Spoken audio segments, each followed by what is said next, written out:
হরে কৃষ্ণ। আজ বলবো এক বিশেষ তীর্থস্থানের কথা।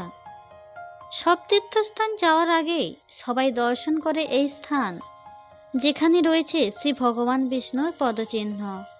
ভগবান বিষ্ণু স্বয়ং এসেছিলেন এই জায়গায়, আর সেজন্যই ওনার পদচিহ্ন থেকে গেছে এখানে। একমাত্র এই তীর্থস্থানে এসে শ্রাদ্ধাদি করলে পিতৃগণ স্বর্গলাভ করেন। কিন্তু কেন স্বয়ং ভগবান শ্রীবিষ্ণু এত তীর্থস্থান ছেড়ে এখানেই কেন এসেছিলেন, সেই কথাই জানবো আমরা আজকের এই ভিডিওতে। রয়েছে এই জায়গার মাহাত্ম্য, সেটাও জানবো আমরা আজকে। পুরাকালে মহাবলশালী এক অসুর ছিলেন, নাম ছিল গয়। ওনার কঠিন তপস্যার ফলে চঞ্চল হয়ে উঠেছিল এই ত্রিভুবন। তাই দেখে দেবতারাও ভয়ে কাঁপতে লাগলেন। কিন্তু এখন উপায় কি হবে, এইসব চিন্তা করতে করতে সব দেবতারা মিলে চললেন শ্রীবৈকুণ্ঠে ভগবান বিষ্ণুর কাছে। বললেন গয়ের তপস্যার কথা। ভগবান শ্রীবিষ্ণু বললেন, যদি গয়ের দেহের পতন হয় তবে শিবত্ব লাভ করবে, কাজে কাজে ওকে নিধন করা উচিত হবে না। তখন দেবতারা বলতে লাগলেন, গয় যদি বেঁচে থাকে তবে এই সৃষ্টি লোপ পেয়ে যাবে, যদি মরে শিবত্ব পায় তাহলে ক্ষতি কি? ওকে আপনি যেমন করে হোক বিনাশ করুন। তখন ভগবান বিষ্ণু আশ্বাস দিলেন, ঠিক আছে, তাই হবে। এরপর একদিন গয়াসুর শিব পূজার জন্য পদ্ম ফুল আনতে ক্ষীরোদ সাগরে গেলেন। ফুল নিয়ে ফিরবার সময় মায়া বিস্তার করলেন শ্রীহরি। আর ঠিক তখনই গয়াসুরের হলো তন্দ্রাবেশ, অর্থাৎ তিনি তখনই পথের উপরেই ঘুমিয়ে পড়লেন। আর এই সুযোগেই ভগবান বিষ্ণু ওনার মাথার উপর গদাঘাত করলেন, আর সঙ্গে সঙ্গে প্রাণে মারা গেলেন গয়াসুর। পর থেকেই শ্রীহরি এই স্থানে থেকে গেলেন, তাই এই স্থানের নাম হলো গয়া। শ্রীহরি বললেন, এই পুণ্যক্ষেত্রে যে মানুষ স্নান করে যজ্ঞ, শ্রাদ্ধ, পিণ্ডদান ইত্যাদি করবে তার গতি হবে স্বর্গে কিংবা ব্রহ্মলোকে, কখনো নরক দর্শন হবে না। তারপর ব্রহ্মা ঠাকুর এই তীর্থস্থানকে পরম তীর্থস্থান মনে করে যজ্ঞ করলেন। পৌরোহিত্য করবার জন্য ওই জায়গায় যেসব ব্রাহ্মণেরা এসে উপস্থিত হয়েছিলেন, ব্রহ্মা তাদেরকে আনন্দ সহকারে পূজা করলেন। তারপর সেই গয়াক্ষেত্র ব্রাহ্মণকে দানও করে দিলেন তিনি। কিন্তু এই ব্রাহ্মণগণ লোভের বশবর্তী হয়ে সব যজ্ঞ সামগ্রী গ্রহণ করে সেই ক্ষেত্রে ফল্গু নদীর তীরে অবস্থান করলেন। আর ঠিক তখনই ব্রহ্মা রেগে গিয়ে ব্রাহ্মণদেরকে অভিশাপ দিলেন, তোমাদের ত্রৈপুরুষী অর্থাৎ 3 পুরুষের বিদ্যা ও ধন সবই নষ্ট হবে।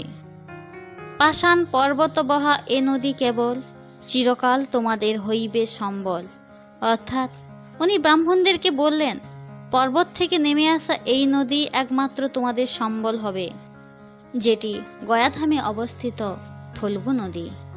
তখন ব্রাহ্মণগণ অত্যন্ত দুঃখ পেয়ে ব্রহ্মার বহু স্তবস্তুতি করতে শুরু করলেন। তখন তুষ্ট হলেন ব্রহ্মা, শাপমোচনের জন্য সমস্ত ব্যবস্থাও করে দিলেন। উনি ব্রাহ্মণদেরকে বললেন, যেসব পুণ্যার্থী এখানে শ্রাদ্ধ করবার জন্য আসবে তারা তোমাদের অর্চনা করবে, আমিও তাতেই পূজিত হব। এই গয়া তীর্থে ফল্গু নদীতে স্নান করলে সকল তীর্থে স্নানফল লাভ হয়।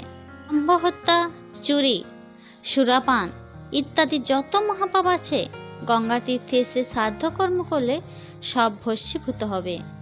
দীক্ষাবিহীন অর্থাৎ যেসব মানুষ সারা জীবনেও একবারও দীক্ষা গ্রহণ করেননি, সেই সব মানুষ যদি দেহত্যাগ করে, এছাড়া যারা পশু কিংবা দস্যুর হাতে মৃত হয়েছে অথবা সর্পদংশনে মারা গেছে, স্বর্গলাভে গয়াতীর্থে তাদের শ্রাদ্ধ করা উচিত।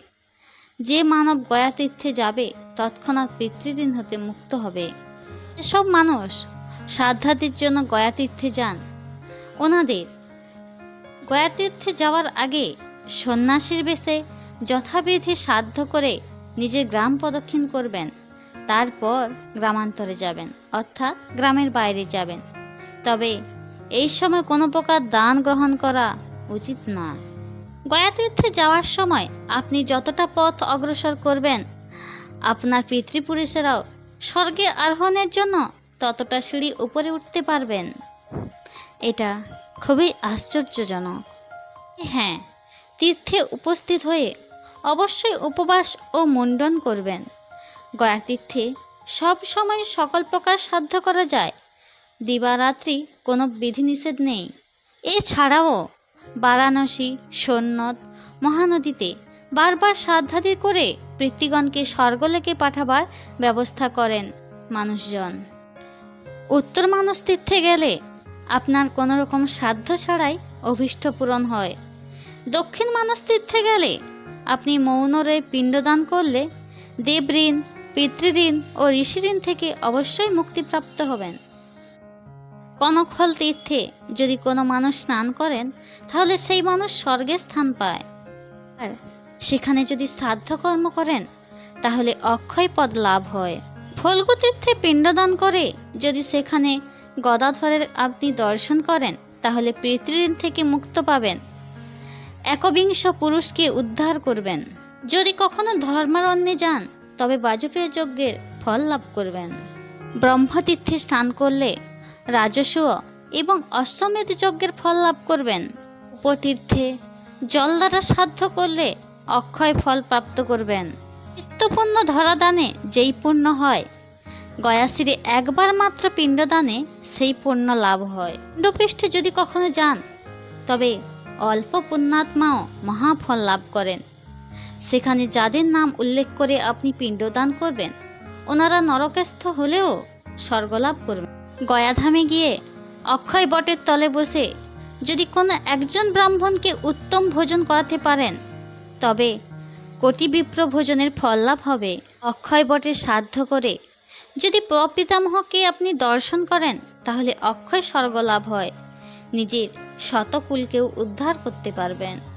এতক্ষণ আমরা শুনলাম কেন এই জায়গার নাম হলো গয়াধাম। এছাড়া এখানকার আরও কিছু কিছু জায়গার কথা, যেখানে আপনি শ্রাদ্ধাদি কর্ম করলে পুণ্য লাভ করতে পারবেন। এই বিশেষ গয়াধামে রয়েছে এক অপরূপ মাহাত্ম্য। চলুন বলি সেই ইতিহাস, যেখানে রয়েছে গয়াধামের এই মাহাত্ম্যের কথা। বিশাল নামে এক বণিক ছিলেন। উনি গয়ায় পিণ্ডদানের জন্য যাচ্ছিলেন। প্রেতভাবাপন্ন এক ব্যক্তি ওই বণিককে বললেন যেন সে তার নামেও পিণ্ড দেয়। প্রেতোদ্দেশ্যে গয়াতীর্থে কইলে পিণ্ডদান, প্রেতজনি ছাড়ি সেই পায় পরিত্রাণ। অর্থাৎ প্রেতের উদ্দেশ্যে যদি গয়াতীর্থে পিণ্ডদান করা হয়, তাহলে সেই প্রেতজনি ছেড়ে পরিত্রাণ পায়, আর পিণ্ডদাতারও স্বর্গগতি লাভ হয়। এই প্রেতের কথা মতো এই বণিক গয়াধাম পৌঁছাই প্রথমে ওনারই উদ্দেশ্যে পিণ্ড দিলেন। তারপর পিতৃপিতামহদের উদ্দেশ্যেও পিণ্ডদান করলেন। তাতে সকলেই মুক্ত হলো। পরজন্মে এই বণিক হয়েছিলেন একজন রাজপুত্র। জন্ম হয়েছিল বিশাল নগরে। কিছুদিন পর এই রাজপুত্র ব্রাহ্মণগণকে জিজ্ঞেস করলেন, কোন কার্য করলে মানব পুত্র লাভ করতে পারে? ওনার উত্তরে ব্রাহ্মণগণ বললেন, গয়াধামে পিণ্ডদানে পুত্র লাভ হয়। তারপর গয়াতে গিয়ে উনি পিণ্ডদান করলেন। সেই রাজপুত্র রাজা হয়ে পুত্র লাভ করলেন। পর উনি একদিন আকাশপথে দেখতে পেলেন শুভ্র, রক্ত আর কৃষ্ণবর্ণের কয়েকজনকে। বণিকের প্রশ্নে শুভ্রকায় মানুষটি বললেন, আমি তোমার পিতা, তোমার দ্বারাই পিণ্ডদানে আমি এই শুদ্ধ দেহ ধারণ করেছি আর ইন্দ্রলোকে বাস করছি। এই যে পুরুষে হিরো রক্তবর্ণ দেহ, আমার জনক হন তব পিতামহ। ওনার পিতা বললেন, এই যে রক্তবর্ণের মানুষটিকে দেখছো, ইনি আমার বাবা, তোমার পিতামহ হন। আর এই যে কৃষ্ণবর্ণের মানুষটি, ইনি হলেন আমার পিতামহ। এক ঋষিকে বধ করে মহাপাপী ছিলেন। বহুকাল নরক ভোগের পর তোমার পিণ্ডদানের ফলে মুক্তি লাভ করলেন। আমাদেরকে তুমিই মুক্ত করেছ। বর্তমানে আমরা স্বর্গে বাস করছি। স্বর্গত পিতার বাক্যে বিশাল রাজের মনে খুব আনন্দ। অন্তিমকালে তিনিও স্বর্গে গমন করলেন। এই ছিল গয়াধামের মাহাত্ম্যের এক বিশাল ইতিহাস। আর এখান থেকেই আমরা জানতে পারলাম একমাত্র গয়াধামে গিয়ে শ্রাদ্ধ করলে যত পিতৃপুরুষগণ নরকে বাস করছেন ওনারা স্বর্গে গিয়ে মুক্তি লাভ করেন। হরে কৃষ্ণ। গয়াধামে শ্রী ভগবান শ্রী বিষ্ণুর চরণে জানাই আমার কোটি কোটি প্রণাম।